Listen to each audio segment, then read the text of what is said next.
So hello guys, what's up? It's me again, Alicia nyo, at nagbabalik ulit para sa ating panibagong video.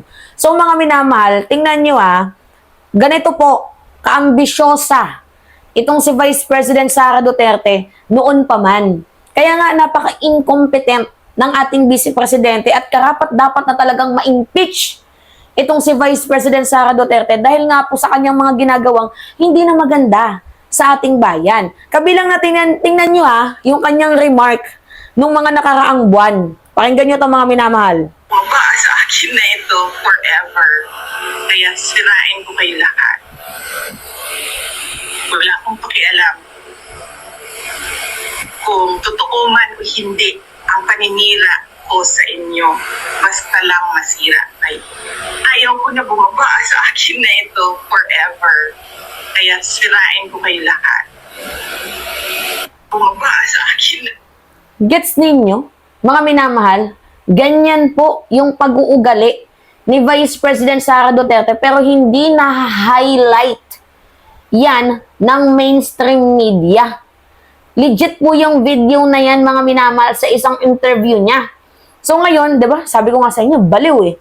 So ganyan po ganyan po sa napaka-incompetent ng ating Vice Presidente kung alam lang ninyo, mga minamahal, na supposedly kung ako lang yung tatanungin, dapat sana sinasagot niya na lang yung mga issue na ipinupukol sa kanya. O kabilang na ito, mga minamahal, meron akong ipapakita sa inyo O ito. Yan rinig ninyo.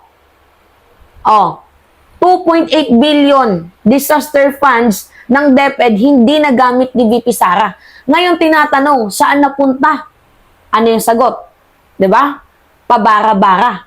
Minsan nga nililigaw niya pa yung tao sa kanyang mga gawa-gawang istorya. Kagaya nung sinabi niya na pupugutan niya daw ng leeg itong si PBBM nang dahil lang sa relo. Instead na sagutin na lang yung patungkol sa confidential funds issue niya.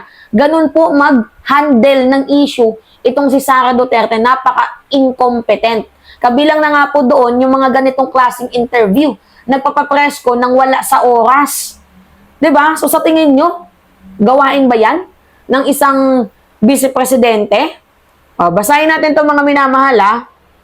Sabi diyan sa balita, may tuturing na criminal negligence ang pagkabigo ng Department of Education sa ilalim ng pamumuno ni Vice President Sara Duterte na gamitin ang 2.8 bilyong pondo sa ilalim ng 2023 Disaster Risk Reduction and Management or DRRM dahil naglapit ito sa kapahamakan sa mga mag-aaral. Matatandaan din ninyo, mga minamahal, na merong pondo ang DepEd noon, tapos ang binigay lang sa mga estudyante yung mga bulok na Nutribans. Alam ko natatandaan nyo yung issue na yan, mga minamahal. Kaya nga sabi ko, hindi na talaga deserve ni VP Sara na maging Vice President pa ng bansang Pilipinas dahil napaka-incompetent.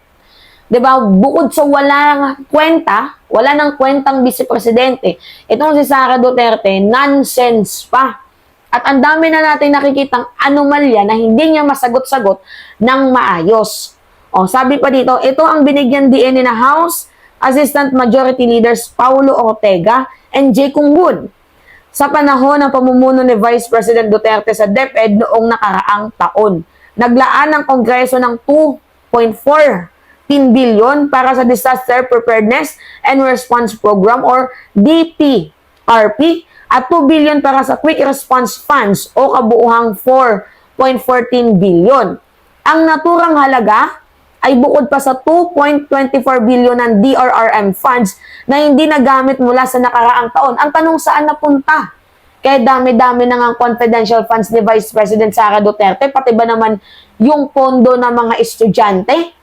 Binubulsa pa. Meron na nga ghost employees, pati yung pondo pa ng DRRM, kukunin pa. Hindi pa may paliwanag kung saan ginastos. Jinggoy lang?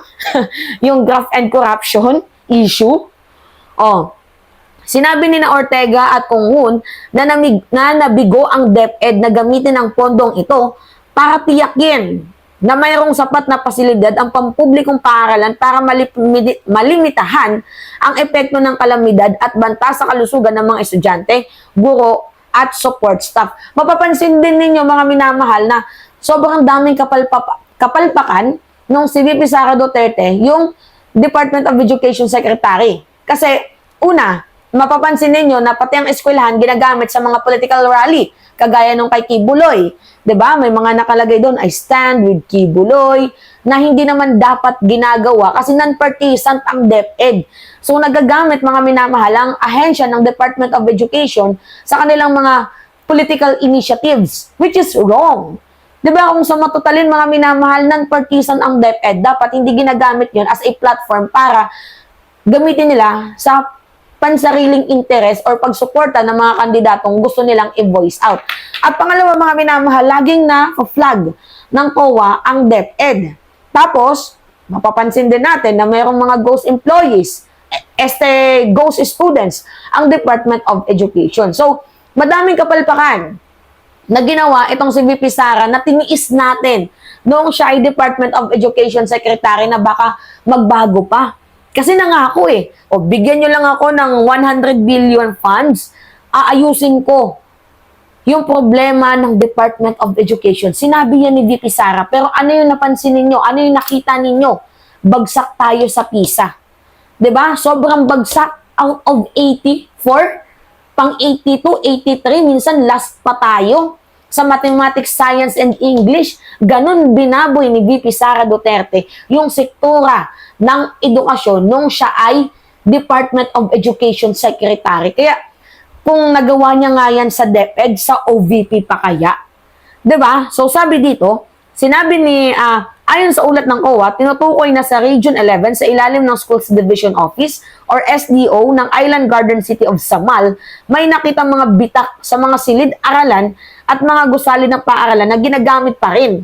Particular dito ang paaralang elementarya ng Libertad, Gilon at Pugon sa San Jose National High School at nasa parehong SDO rin, hindi nagagamit ang TLS dahil hindi pa nalilipat ang linya ng kuryente. Kaya kahit mapanganib ay patuloy na ginagamit ng mga estudyante ang lumang gusali.